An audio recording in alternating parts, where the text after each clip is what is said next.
ஒரு 26 வருஷ திருமண வாழ்க்கையில 2 குழந்தைங்க, ஒரு பெரிய ஃபேமிலி. ஆனா இப்போ அந்த ஃபேமிலி கோர்ட் வாசல்ல வந்து நின்னுட்டு இருக்குது. தமிழ் சினிமாவோட பிக்கெஸ்ட் ஸ்டார் விஜய் அவரோட ஃபேமிலி லைஃப் பத்தியும் இன்ஃபர்மேஷன் எல்லாமே ரிலீஸ் ஆயிருந்துச்சு. அது எல்லாமே வந்து கேட்டப்போ ரொம்ப ஷாக்கிங்கா தான் இருந்துச்சு. விஜயோட வைஃப் சங்கீதா டைவர்ஸ் பெட்டிஷன்ல மேஜர் அலிகேஷன் வந்து முன் வச்சிருக்காங்க. அது என்னன்னு தெரியுமா? சென்னை நீலாங்கரை ஏரியால இருக்கிற விஜயோட ஃபேமஸ் வீடு தான். அந்த வீட்டுக்குள்ள வந்து இவங்க வந்து அலோவ் பண்றது வந்து விஜய் வந்து ரிஃப்யூஸ் பண்றாரு அப்படின்னு சங்கீதா கோர்ட்ல வந்து சொல்லியிருக்காங்க. 26 வருஷமா வந்து குடும்பம் நடத்தினேன், விஜய் வந்து கவனிச்சுக்கிட்டேன், அதே மாதிரி குடும்பத்தை வந்து பார்த்துட்டேன், 2 குழந்தைகள் வந்து பெத்தெடுத்து வளர்த்தேன். ஆனா இன்னைக்கு அதே வீட்டுல வந்து தங்குறதுக்கு எனக்கு பெர்மிஷன் கிடைக்கல அப்படின்னு சங்கீதா ரொம்ப உணர்ச்சியோட அவங்க பெட்டிஷன் வந்து மென்ஷன் பண்ணியிருந்தாங்க. அது மட்டும் இல்லாம அந்த நீலாங்கரை வீடு இவங்களோட மேரிட் லைஃப்க்கு ஒரு இம்பார்ட்டன்டான வீடு, அதுல எனக்கு வந்து சரிபாதி உரிமை இருக்கு அப்படின்னு வந்து சொல்லியிருக்காங்க. டைவர்ஸ் கேஸ் முடிகிற வரை அங்க ஸ்டே பண்ண பெர்மிஷன் தரணும் அப்படின்ட்டு கோர்ட்ல இன்ட்ரீம் ஆர்டர் கேட்டு நியூ பெட்டிஷன் வந்து ஃபைல் பண்ணியிருக்காங்க. ஏர்லியரா பாத்தீங்கன்னா சங்கீதா ஒரு ஷாக்கிங் அலிகேஷன் வந்து பெட்டிஷன் வந்து மென்ஷன் பண்ணியிருந்தாங்க. அது என்னன்னு பாத்தீங்கன்னா, விஜய்க்கு வந்து ஒரு நடிகையோட வந்து தொடர்பு இருக்கு, அவங்க கூட வந்து வெளிநாட்டுக்கிழமை போயிட்டு வராரு அப்படின்னு வந்து சொல்லியிருந்தாங்க. ஆனா அந்த நடிகை யாரு அப்படின்னு வந்து பேர் எதுவுமே சொல்ல விரும்பல. ஆனா அழுத்தம் வந்துச்சுன்னா அந்த ஆக்ட்ரஸோட பேரையும் வந்து சொல்ல வேண்டிய நிலை எனக்கு வரும் அப்படின்ட்டு இந்த மாதிரி இவங்க வார்ன் பண்ணதை பார்த்த உடனே என்டையர் சினிமா வேர்ல்டுக்கே பாத்தீங்கன்னா இது ஒரு பேசுற விஷயமா வந்து மாறிடுச்சு. இதுக்கிடையில ஒரு வெட்டிங் ஃபங்க்ஷன்ல த்ரிஷாவும் விஜயும் கப்பிள் வேர் பண்ற மாதிரியே சேம் கலர் சாரியில இருக்கிற போட்டோஸ் சோஷியல் மீடியால ரொம்ப வைரல் ஆச்சு. அதுக்கப்புறம் பாத்தீங்கன்னா இந்த இஷ்யூ இன்னும் பெரிய கான்ட்ரோவர்சியா மாறி என்டையர் ஃபேன்ஸையும் வந்து குழப்பத்துல வந்து ஆழ்த்திடுச்சு. ஒரு ஃபேமிலியோட பர்சனல் ப்ராப்ளம், ஒரு சூப்பர் ஸ்டாரோட லைஃப், இந்த மாதிரி நிறைய கொஸ்டின்ஸ். இப்ப எல்லாருமே கேட்கிற ஒரே கேள்வி என்னன்னு பாத்தீங்கன்னா, உண்மையில என்னதான் வந்து நடக்குது? விஜயோட நீலாங்கரை வீட்டுல சரிபாதி உரிமை இருக்குன்னு டைவர்ஸ் பெட்டிஷன்ல சங்கீதா பிரசன்ட் பண்ண மேட்டர் இப்படி நடக்கும்னா ரெக்ரெட் வந்து நான் எக்ஸ்பிரஸ் பண்ணியிருக்க மாட்டேன் அப்படின்னு த்ரிஷாவோட இஷ்யூல பார்த்திபன் ஒப்பீனியன் வந்து சொல்லியிருக்காரு. அது என்னவா இருக்கும் அப்படின்றது எல்லாத்தையுமே டீட்டெயிலா பார்க்கலாம்.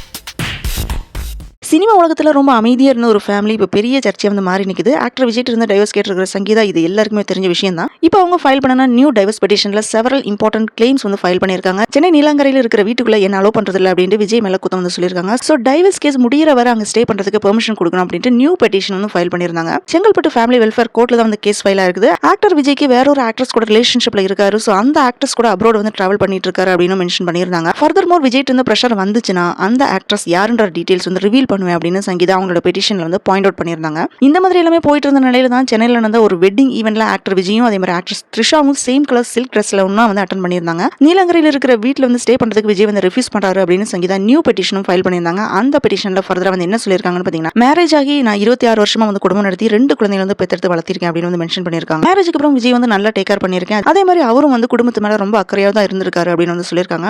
மெயின் பெட்டிஷன்ல வந்து ஸ்பெசிஃபை பண்ண ரீசன்னால தான் அவர்கிட்ட இருந்து அமிக்கபிள் செப்பரேஷனுக்கு வந்து செவரல் டைம்ஸ் ட்ரை பண்ணியுமே விஜய் வந்து ஒத்துக்க மாட்டேங்கிறாரு அப்படின்னு வந்து மென்ஷன் பண்ணிருக்காங்க. டைவர்ஸ் கேஸ் வந்து தொடர்ந்தா வீட்ல வந்து ஸ்டே பண்றதுக்கு வந்து அனுமதி இல்ல அப்படின்னு விஜய் அவரோட லாயர் மூலமா ஆல்ரெடி வந்து சொல்லியிருந்தாரு. அதையும் வந்து சங்கீதா அவங்க பெட்டிஷன் வந்து மென்ஷன் பண்ணிருக்காங்க. இங்கிலாந்து சிட்டிசன்ஷிப்ல இருக்கிற சங்கீதாக்கு வந்து சென்னையில ஸ்டே பண்றதுக்கு வேற வீடு எதுவுமே இல்ல. சோ டைவர்ஸ் கேஸ் முடிகிற வரைக்கும் நீலாங்கரை வீட்ல வந்து ஸ்டே பண்றதுக்கு விஜய் அலோ பண்ணணும் அப்படின்னு கோர்ட்ல வந்து இன்ட்ரீம் ஆர்டர் இஷ்யூ பண்ணணும் அப்படின்னு சங்கீதா ரிக்வெஸ்ட் பண்ணிருக்காங்க. விஜய் ஸ்டே பண்ற நீலாங்கரை வீட்ல சங்கீதாக்குமே சரிபாதி உரிமை இருக்கு. சோ அந்த வீடு தான் அவங்களோட மேரிட் லைஃபோட மெயின் ரெசிடென்ஸா இருக்கு அப்படின்னு வந்து சொல்லிருக்காங்க. சோ கேஸ் முடிகிற வரை அங்க ஸ்டே பண்றதுக்கு அலோ பண்ணணும் அப்படின்னு சங்கீதா அந்த பெட்டிஷன் வந்து மென்ஷன் பண்ணிருக்காங்க. இப்படி எல்லாமே போயிட்டு இருக்கிற சிச்சுவேஷன்ல தான் director and actor Parthiban actress த்ரிஷாவை பத்தி போஸ்ட் பண்ண வீடியோ இப்போ சோஷியல் மீடியால ரொம்ப வைரல் ஆயிட்டு இருந்துச்சு. ரீசெண்டா ஒரு ப்ரோக்ராம்ல பார்த்திபன் என்ன சொல்லியிருந்தாருன்னா, குந்தவை இப்போ வீட்டுக்குள்ளேயே குந்த வைக்கப்பட்டா நல்லது அப்படின்னு சொன்னது இப்போ கான்ட்ரோவர்சி ஆயிடுச்சு. அந்த கமெண்ட் டைரக்டர் த்ரிஷாவை தான் வந்து மீன் பண்ணது அப்படின்னு சோஷியல் மீடியால பெரிய டிபேட் வந்து ஸ்டார்ட் ஆயிடுச்சு. இதுக்கு ஆக்ட்ரஸ் த்ரிஷா வந்து ரியாக்ட் பண்ணனால தான் பார்த்திபன் வந்து ரிக்ரெட் வந்து எக்ஸ்பிரஸ் பண்ணியிருக்காரு. இந்த சிச்சுவேஷன்ல பார்த்திபன் இப்போ அவரோட யூடியூப் பேஜ்ல செப்பரேட் வீடியோ ஒன்று ரிலீஸ் பண்ணியிருக்காரு. அந்த வீடியோல இவரோட எக்ஸ்பிளனேஷன் வந்து கிளியர் கட்டா வந்து சொல்லியிருக்காரு. அவர் என்ன சொல்லியிருக்காருன்னு பாத்தீங்கன்னா, அந்த ஷோல விஜய் அண்ட் அஜித் பத்தி வந்து பேசிட்டு இருந்தேன், அப்போ ஒரு போட்டோ வந்து காமிச்சாங்க. அந்த போட்டோ பார்த்ததுமே என்ன பேசுறதுன்னு எனக்கு தெரியல, அப்படியே திகச்சு போயிட்டேன். அதுதான் வந்து உண்மை. குத்தம் சொல்லணும்லாம் நான் எதையுமே வந்து சொல்லல, நான் யாருக்கிட்டையுமே காசும் வாங்கல, எந்த கட்சியிலுமே சேர போறதும் இல்ல. ஸ்டேஜ்ல போட்டோவை பார்த்ததுமே என்ன சொல்றதுன்னு தெரியாம இருந்தேன். அப்போ பக்கத்துல குந்தவைன்னு வாய்ஸ் எல்லாமே ரைஸ் ஆச்சு. விஜய் நிறைய ஸ்ட்ரகிள்ஸ் ஃபேஸ் பண்ணி ஓவர் கம் பண்ணி வந்துட்டு இருக்காரு. கரூர் இஷ்யூல விஜய் மேல கிரிட்டிசம் வந்ததை தவிர அவருக்கு இவ்வளவு பாதிப்பு வரல. ஆனா டேமேஜ் வர காரணமா இருந்தது அந்த வெட்டிங் செரமனி தான் அப்படின்னு வந்து சொல்லியிருக்காரு. அந்த வெட்டிங் செரமனில வந்து த்ரிஷா வந்து கலந்துக்காம இருந்திருக்கலாம் அப்படின்ட்டு என்னோட அடி மனசுல வந்து தோணுச்சு. ஆனா அதை சொல்றதுக்காக நான் அந்த மேடைக்கு வந்து போகவே இல்லை.